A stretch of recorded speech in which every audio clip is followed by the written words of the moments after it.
श्रीराम समर्थ. गोपाल कृष्ण भगवान की जय.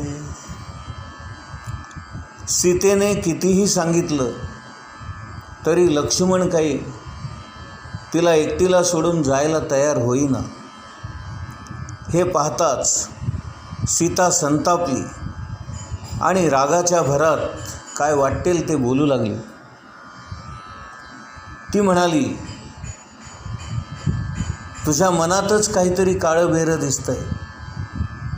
आपल्या मोठ्या भावाचं मरण पत्करल्यावर तुला माझ्याशी काहीतरी अतिप्रसंग करण्याची इच्छा दिसते आहे मनात, आणि म्हणूनच तू त्या संधीची वाट पाहतोयस.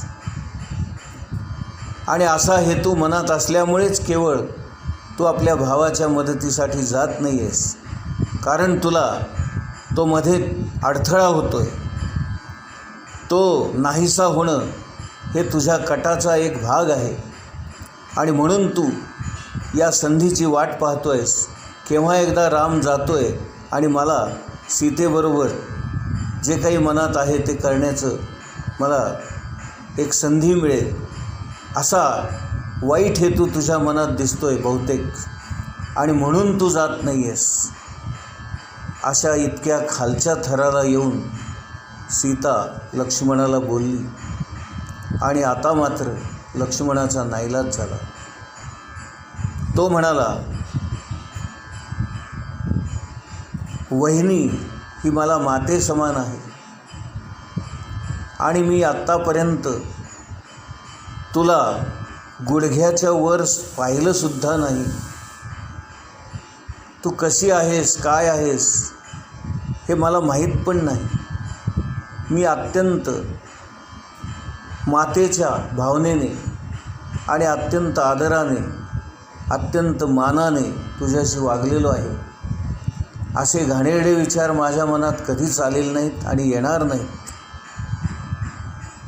पण इतक्या घाणेरड्या शब्दामध्ये माझी वल्गना केल्यामुळे माझा आता नाईलाज झाला आहे. माते, मला क्षमा कर. माझ्या हातून माझ्या बंधूचं अवज्ञा होती आहे. त्यांची आज्ञा पालन करण्याऐवजी माझ्या हातून त्यांच्या आज्ञेचा भंग होतो आहे. म्हणून हे माते, मी तुझीच क्षमा मागतो. तुझ्या या अशा बोलण्यामुळे मला माझ्या भावाची आज्ञा मोडून जावं लागतं. पण आता एक विनंती करतो की ही रेषा मी मारलेली आहे, या रेषेच्या बाहेर मात्र तू येऊ नकोस. या रेषेच्या आतमध्ये तू जोपर्यंत आहेस तोपर्यंत तुला कोणताही धोका नाही. पण ही रेषा ओलांडून जर तू बाहेर जाशील तर मात्र बाहेर धोका असेल. माते, तू तेवढी खबरदारी घ्यावीस अशी माझी विनंती आहे. असं सांगून तिला वंदन करून लक्ष्मण आपल्या त्या कुटीच्या बाहेर पडला. जाताना त्याने हातामध्ये धनुष्यबाण घेतलं होतंच, आणि त्याला हे माहीत होतं की रामाला काही होणार नाही आहे, आणि तो सुवर्ण मृग नसून तो मायावी राक्षस आहे, आणि तोच रामाच्या आवाजामध्ये ओरडत असणार याची लक्ष्मणाला खात्री होतीच. परंतु त्याने कितीही समजून सांगितलं तरी सीता ऐकण्याच्या मनस्थितीत नसल्यामुळे आणि इतक्या खालच्या थराला जाऊन त्याची अवहेलना केली, त्याची वल्गना केली, आणि म्हणून लक्ष्मणाचा नाईलाज झाला. लक्ष्मण अश्रू ढाळत, दुःख करत आणि आपल्या वहिनीला एकटं सोडलं या भीतीने गांगरून जाऊन तो हळुवारपणे जंगलामध्ये जात होता. तेवढ्यात त्याला समोरून राम येताना दिसला. रामालाही आश्चर्य वाटलं. रामाने विचारले, अरे लक्ष्मणा, तू इकडे कसा? सीता एकटीच आहे, तिला एकटीला का टाकून आलास? यावर लक्ष्मणाने घडलेली सारी हकीकत सांगितली. आणि आपल्या भावाचे पाय धरले आणि क्षमा मागितली. तो म्हणाला, दादा मला क्षमा कर, तुझ्या आज्ञेचा भंग केला मी, पण माझा नाईलाज झाला रे. वहिनी मला काय वाटेल तशी बोलली. ती काय बोलली हे मी सांगू पण नाही शकत तुला. इतका माझा तिने अपमान केला. अपमानाचं जाऊ दे, मला अपमानाचं काही वाटत नाही, पण ती इतक्या खालच्या थराला येऊन माझी अवहेलना केली, माझी बदनामी केली, हे मात्र मला फार मनाला लागलं रे दादा. आणि म्हणून केवळ मी मनात नसतानासुद्धा तुझ्या आज्ञेचा भंग करून आपल्या वहिनीला एकटं टाकून मी आलो. याबद्दल मला माफ कर, क्षमा कर. पण माझा नाईलाज झाला आणि मला वहिनी घरात थांबूच देईना. अशा प्रकारे लक्ष्मणाने सांगितल्यानंतर रामाला कळून चुकलं, काहीतरी आता अघटित घडणार आणि आपण सीतेला मुकणार हे रामाने आधीच ओळखलं होतं. आणि नेमकं तसंच झालं. लक्ष्मण जेव्हा कुटीतून बाहेर पडला, तो क्षण रावणाने साधला आणि अति सुंदर अशा ब्राह्मण वेशामध्ये, अत्यंत ज्ञानी पंडित आत्मज्ञानी एखादा ब्राह्मण असल्याच्या अशा सुंदर वेशामध्ये, अत्यंत तेजस्वी ज्ञानाचं तेज चेहऱ्यावर झळकणारा असा तो ब्राह्मण, ओम भवती भिक्षां देहि, ओम भवती भिक्षां देहि, ओम भवती भिक्षां देहि असं म्हणत भिक्षा मागण्यासाठी यांच्या कुटीसमोर येऊन तो रावण उभा राहिला.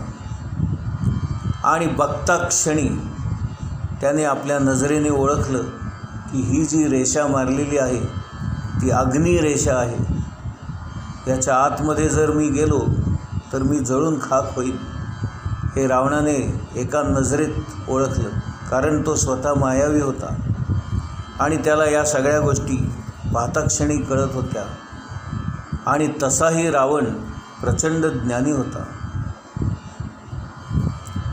चारही वेद त्याला मुखोद्गत होते. सर्व प्रकारचे ज्ञान त्याला माहीत होतं. तो अत्यंत मोठा उपासक होता. तो शंकराचा भक्त होता आणि शंकराच्या कृपेने त्याला बलाढ्य अशी शक्ती, ताकद प्राप्त झाली होती. आणि त्या शक्तीच्या आणि सामर्थ्याच्या जोरावर त्याने सर्व देवांना बंदिवानात टाकलं होतं. आणि नवग्रह पालथे घालून त्याच्यावर आपली कॉट ठेवून तो त्या आलिशान कॉटवर झोपायचा आणि नवग्रह त्याच्या खाली दबले जायचे. असा हा प्रचंड ताकदीचा रावण, अत्यंत ज्ञानी, अत्यंत श्रेष्ठ, अत्यंत सामर्थ्यवान. असं म्हणतात की एकदा त्याने कैलास पर्वत आपल्या हाताने उचलला आणि कैलास पर्वत उचलल्यामुळे तो पर्वत डळमळीत झाला आणि भगवान शंकर पार्वतीसुद्धा घाबरले होते. अशी एक आख्यायिका रावणाच्या बाबत सांगितली जाते. असा हा प्रचंड ताकदवान असणारा रावण आता इथे त्याच्या मनामध्ये पाप निर्माण झालं. त्याच्या मनामध्ये एका स्त्रीविषयी कामभावना निर्माण झाली आणि हेच अधःपतनाचं प्रमुख कारण असतं. आपल्या सर्व धार्मिक ग्रंथांमध्ये आणि सर्व आध्यात्मिक वेदांमध्ये, पुराणांमध्ये आणि इतर साहित्यामध्ये सर्वांनी, सर्व संतांनी, सर्व महंतांनी, सर्व ज्ञानी माणसांनी, सर्व ऋषीमुनींनी, सर्व आत्मज्ञानी लोकांनी हेच सांगितलं आहे की स्त्रीबद्दलची अभिलाषा, स्त्रीबद्दलचा मोह, स्त्रीबद्दलची कामभावना या अधःपतनाला कारणीभूत होतात. आणि रावणाचं अधःपतन या क्षणापासून सुरू झालं, कारण त्याने सीतेचा भोग भोगण्याची मनीषा मनामध्ये आणली. आता याच्यात आणखीन एक गंमत अशी आहे, एखादं पाप तुमच्या हातून होणं काय किंवा ते पाप करावं अशी मनामध्ये इच्छा आली काय, त्याचंही आपल्याला पापाचं फळ भोगावं लागतं. म्हणजे एखाद्याने कृती जरी नाही केली, एखाद्याने कुठल्याही स्त्रीवर अत्याचार नाही केला, पण अमुक अमुक मला करायचं आहे ही भावना जरी मनात आली किंवा तो विचार जरी मनात आला तरी त्याचंसुद्धा पाप आपल्याला भोगावं लागतं. असा हा इतका अत्यंत अधःपतन घडवून आणणारा हा स्त्री आणि स्त्रीचा संग हा विषय माणसाला अधःपतित करतो.